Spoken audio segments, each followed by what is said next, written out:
ముద్రగడ గారి గురించి అంటారు. ముద్రగడ గారు మొదటి నుంచి కూడా శాంతిప్రసాద్ గారు నెక్స్ట్ రౌండ్ లో తీసుకుంటాను ముద్రగడ గారి గురించి. తిరుమలరావు గారు, తెలుగుదేశం పార్టీ కాపులు, వైఎస్ఆర్సీపీ కాపులు, జనసేన పార్టీ కాపులుగా విడిపోయేటటువంటి ప్రమాదమైనటువంటి స్థితిలో ఆంధ్రప్రదేశ్ రాష్ట్ర కాపు కమ్యూనిటీ ఉంది. దీని నుండి బయటకు వచ్చి ఐక్యంగా ఎన్నికల ముందుకు వెళ్ళాలంటేనంటే ఏం సలహా ఇస్తారు? సార్, ముందుగా ప్యానల్ సభ్యులకి మీకు నమస్కారాలు సార్. శాంతిప్రసాద్ గారు, మీ పక్కన ఉన్న టీవీ వాల్యూమ్ తగ్గించండి ప్లీజ్. టీవీ ఆన్ లో లేదు సార్, మ్యూట్ లో పెట్టాను. నా వాయిస్ వినపడుతుందా మీకు? ఎస్ రీసౌండ్ వస్తుంది, కంటిన్యూ అండి ప్లీజ్. రైట్ అంటే ఇక్కడ సైలెంట్ గా ఉంది కదా, రీసౌండ్ వస్తుంది. విషయం ఏమంటే సార్, ఇందులో వేరే ఏమీ ఆలోచన లేదు సార్. కాపులకి సంబంధించి వేరే ఆలోచన ఏమీ లేదు. ఈ కేవలం ఒకటే ఒక single line agenda. Pawan Kalyan గారు ఏ నిర్ణయం తీసుకుంటే ఆ నిర్ణయం వెనక వెళ్ళటానికి నిజమైన కాపులు, నిజాయితీ కలిగిన కాపులు,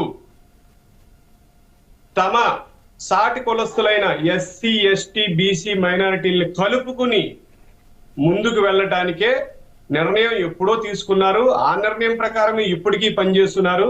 ఇలాంటి హరిరామ జోగయ్యలు, ముద్రగడ పద్మనాభాలు వీళ్ళందరినీ ఎప్పుడూ నిజమైన కాపులు ఎప్పుడూ నమ్మలేదు.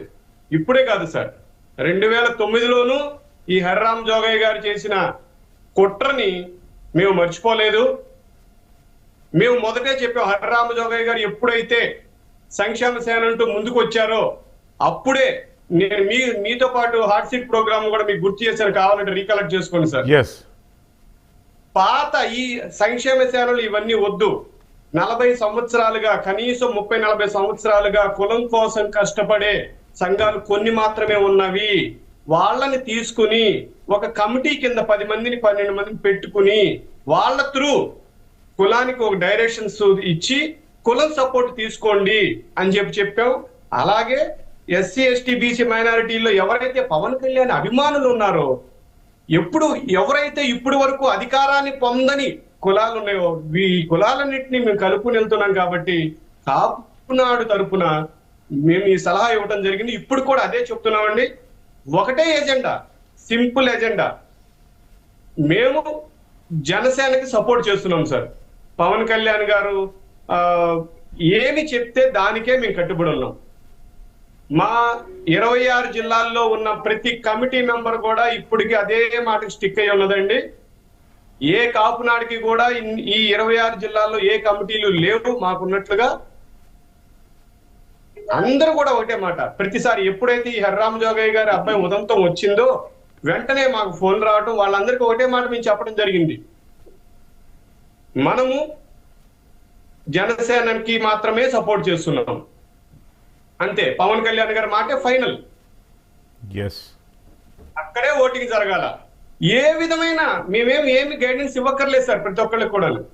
ఇప్పుడు హరిరామ జోగయ్య గారు ఏదో లేఖ రాశారు అంటే పెద్దవారు శాంతిప్రసాద్ గారు ఇంకా పాపం ఆయనకున్న ఎక్స్పీరియన్స్ కి ఇంకా హరిరామ జోగయ్య గారిని ఎందుకు నమ్ముతున్నారు నాకైతే అర్థం కావట్లేదు. కానీ అన్నగారు మేమైతే నమ్మట్లేదు సార్. ఎందుకంటే నేను ఒక 35-40 సంవత్సరాలుగా ఈ పాలిటిక్స్ ని అబ్జర్వ్ చేసుకుంటూ వస్తున్నాము, కమ్యూనిటీ పరంగా చేస్తున్నాము. నేను సీనియర్ జర్నలిస్ట్ గా కూడా ఉన్నాను. హరిరామ జోగయ్య గారు ఆడిన ఇది డ్రామా సార్. ఇదంతా ఈ లెటర్ అంతా కూడా డ్రామా. మేము మొదటే చెప్పాం, ఎప్పుడైతే హరిరామ జోగయ్య గారు సంక్షేమ సేన వచ్చారు, అయ్యా నమ్మద్దు. చిరంజీవి గారి మీద అతి దారుణమైన వ్యాఖ్యలు చేసింది ఈ హరిరామ జోగయ్య గారు. పాలకుల్లో ఓడిపోవటానికి కారణమైంది ఈ హరిరామ జోగయ్య గారు. ఇప్పుడు చివరి క్షణంలో ఇక రేపో మాపో ఎన్నికలు డేట్స్ వస్తున్నాయనే ఉద్దేశంతో రెడీగా ఉన్న సమయంలో ఇట్లాంటి పని చేయించి తన కుమారుడితో చేయించింది కేవలము హరిరామ జోగయ్య గారే సార్. ఈ విషయంలో మాత్రం మేము తిరుమలరావు గారు మళ్ళీ వస్తానండి మీ దగ్గరికి. I will come to you again. అందసత్యం గారు,